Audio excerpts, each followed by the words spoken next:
السلام عليكم أزول اللون، أهلا وسهلا ومرحبا بكم محبين وأنصار شبيبة القبائل. طبعا في جديد وآخر أخبار شبيبة القبائل وتصريحات رياض بودبوز، يعني في حصة كروية تتكلم عن شبيبة القبائل. صراحة تكلم على بزاف أمور، تكلم على المشروع تاعو مع شبيبة القبائل، تكلم كذلك على البطولة الوطنية الجزائرية وعدة تصريحات راح نسمعوها إن شاء الله مع بعضنا. لا تبخلوا علينا بالضغط على زر الاعجاب، جام لايك على هذا الفيديو باش دائما ان شاء الله يوصلكم جديد اخبار شبيبه القبائل. راح نخليكم تسمعوا التصريحات واعطيونا دائما الاراء تاعكم في التعليقات. Ça, on le sait. Mais vous, particulièrement, une patte gauche très, quand même, très précise. Oui, franchement, je ne l'ai pas travaillé voilà, sur les corners ou quoi que ce soit. Voilà, j'ai grandi avec ça. Après, on essaye de l'améliorer avec le temps, mais il n'y a pas de geste secret. Voilà. Et puis, vous vous entendiez très bien. C'est-à-dire, à un certain moment, après quelques matchs, vous vous retrouviez les yeux fermés avec les joueurs. Oui, franchement, pour moi, c'était très facile parce que tu arrives dans une équipe nationale où il y a tous les meilleurs joueurs de ton pays. Et voilà, quand tu as des joueurs comme Hillel, comme Islem qui savent prendre des espaces, des joueurs comme Yassine Brahimi, Riyad Mahrez qui savent jouer dans les petits, c'est beaucoup plus facile. Franchement, voilà, il fallait juste mettre ses qualités au service du collectif et tout rouler. Hanan, est-ce qu'on a la deuxième passe décisive pour Yassine Brahimi? La deuxième passe décisive? Voilà, donc elle est en train de la trouver, Hanan, Riyad. Et après votre départ de l'équipe nationale, la nostalgie est restée. Oui, bien sûr. Ça vous manquait de ne pas être là Oui, bien sûr. Après, sincèrement, je regardais les matchs comme un supporter, à la maison, avec des amis, avec mes frères. Brahimi, racontez-moi votre dernière sélection sous un autre maillot. Qu'est-ce que vous vous êtes dit lors de la dernière sélection? Qu'est-ce que tu lui as dit plus précisément? Je m'en rappelle plus. Alors, c'était d'accord. Voilà.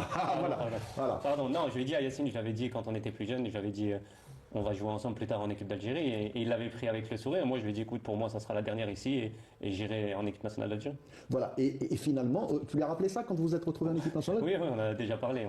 D'admiration pour lui, d'abord sur le plan technique, sur le plan de clairvoyance. Et les Algériens adorent la technique. Beaucoup les gestes techniques, très fins, bien évidemment, mais surtout, je viens avec beaucoup de plaisir, j'ai eu à vérifier au niveau de la GSK cette année.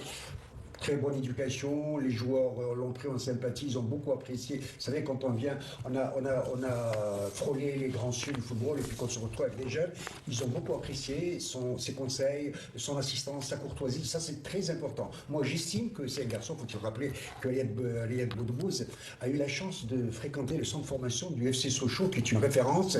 Sochaux-Montbéliard, c'est connu, il a joué dans de grands clubs, là, à Saint-Etienne, à Montpellier, il a fait 2 clubs en Espagne, Betis Séville, c'est à Vigo.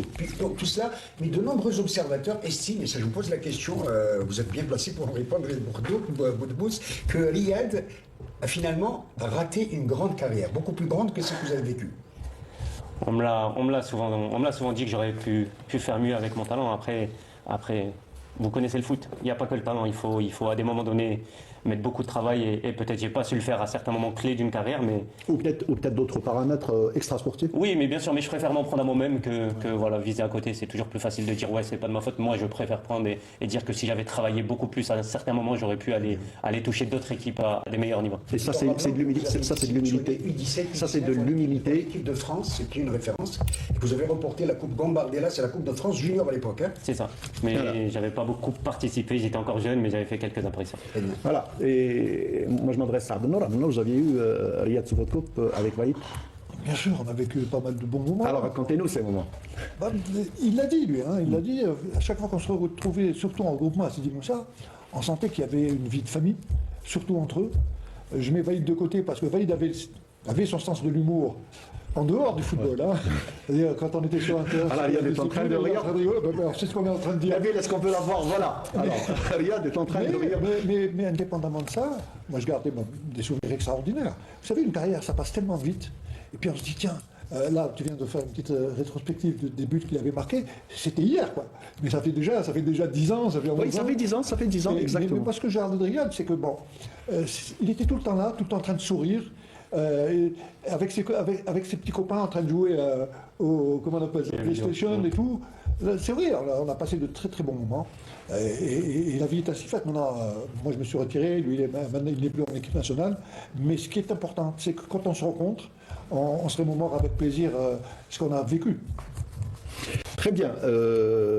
Riyad, allez, une petite indiscrétion. La PlayStation. Ouais,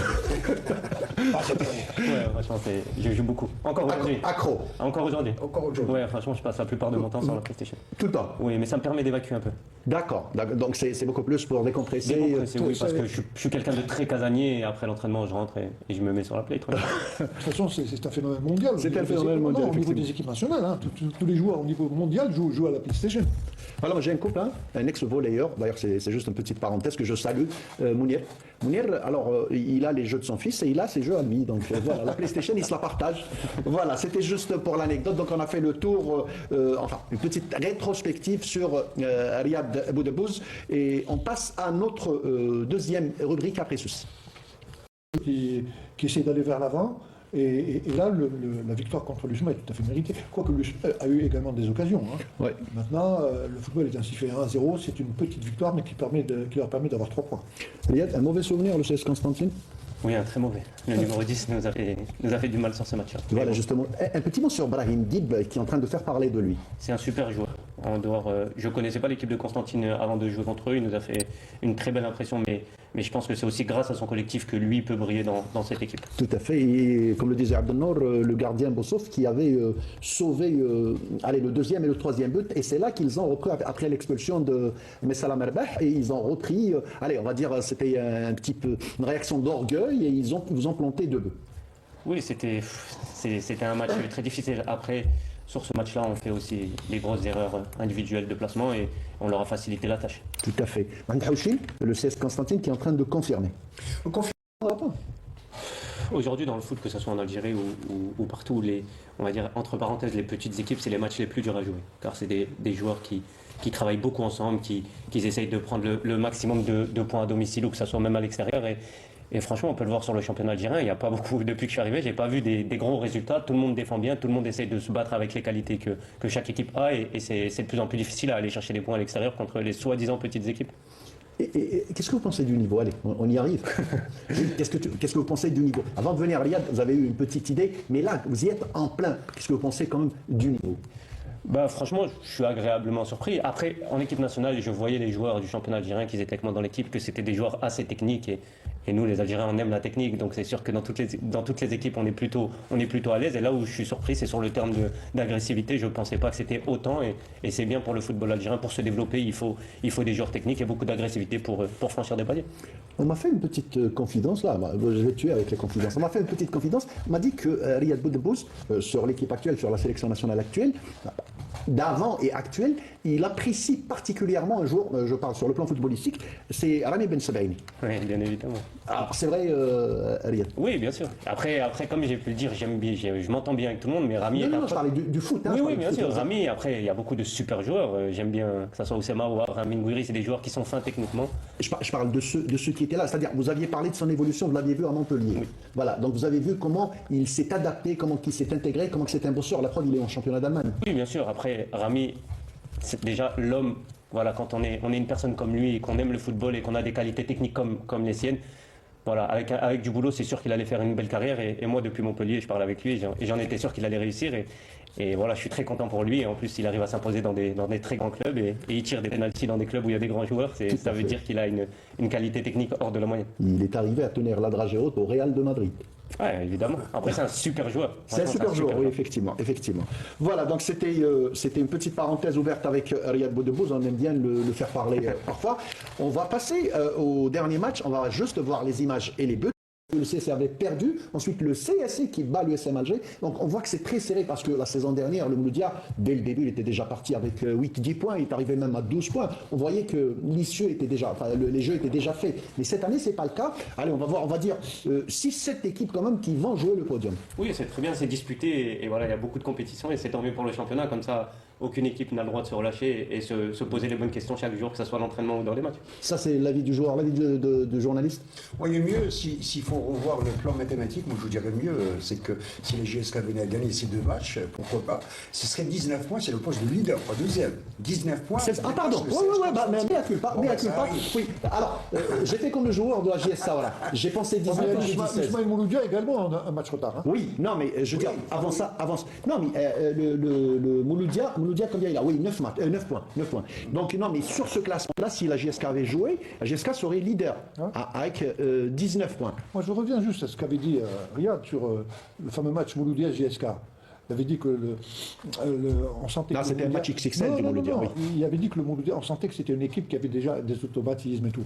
C'est vrai, mais la JSK, c'est une nouvelle équipe avec un nouveau staff. Et il fallait un peu de temps pour que la sauce prenne. Et là, ce qu'on est en train de voir maintenant, c'est que la JSK est en train de progresser de match à match. À l'époque du Mouloudia, si tu devais refaire le match du Mouloudia dans un mois, ça n'aurait pas été le même match. Oui, c'est sûr. Après, c'est le football. Et Ouais, on est 12 ou 13 nouveaux joueurs dans une équipe. Avec un coach qui arrive aussi, qui arrive en début de saison. Et le football, tout le monde sait dans ce milieu-là que pour que la mayonnaise prenne, il faut un peu de temps. Et je pense qu'aujourd'hui encore, on se connaît pas encore assez parfaitement pour pouvoir jouer. Il va falloir encore du temps, mais plus tu gagnes de matchs, plus ça sera facile. Mais on sent que ça progresse. Oui, ça progresse, voilà. Je crois que la perche est tendue à notre ami Red Bull. Je suis impatient de savoir, alors pour votre nouvelle expérience, première expérience en Algérie, comment ça se passe à Tizi Ouzou pour Riyad Boudbouz? Est-ce que vous êtes conscient que vous évoluez dans un club prestigieux qui s'appelle la GS Kabylie? Je l'ai compris, oui. Je l'ai compris quand je suis arrivé. Voilà. Déjà, la JSK a une histoire, une belle histoire dans le championnat d'Algérie. Et oui, plus j'y suis chaque jour, et que ce soit les matchs à domicile ou à l'extérieur, je vois le nombre de personnes qui viennent nous voir et qui nous encouragent, que ce soit au quotidien. C'est extraordinaire, et j'ai pris conscience que ce club avait une histoire très particulière et une très belle histoire. On vous a parlé de Jumbo Jet? Non. Alors, la JSK, c'était le Jumbo Jet de l'Afrique. On l'appelle en Algérie, on l'appelle le Jumbo Jet, la grande équipe des Fergani, des Bouiche, des Abdeslam. Parce qu'à l'époque, la réforme des clubs, à l'époque, vous étiez parrainé par des sociétés nationales. On avait appelé Jet la jeunesse électronique de Tizi Ouzou. Et puis, comme ça produisait un excellent football, on a fini par l'appeler, les fans l'appelaient le Jumbo Jet. Je sais qu'actuellement et jusqu'à présent, le record de buteurs est détenu par Nassar Bouiche de la JSK, qui n'a jamais été battu. C'est 36 buts. Qui a été honoré la semaine dernière. Voilà. Nassar Bouiche, par la JSK. Voilà, donc on vous a... n'est-ce pas, Amel, on est en train de lui raconter un petit peu l'histoire, il faut le signaler. Voilà. Et on passe au stade Geoffroy Guichard. C'est une idole. Là-bas, on est en train de voir le Tifo, un stade que vous connaissez parfaitement bien, Riyad. Oui, je connais parfaitement ce stade, cette ville. Et j'ai regardé le match, j'ai vu l'hommage, et je ne doutais pas que ce club allait faire quelque chose de grand pour ce monsieur. Et voilà, c'est très bien qu'ils ne l'ont pas oublié, que ça soit passé comme ça. Et je suis fier d'avoir pu jouer dans ce club. Et de voir ces images, ça me fait chaud. Abdenour, pendant votre voyage, d'abord,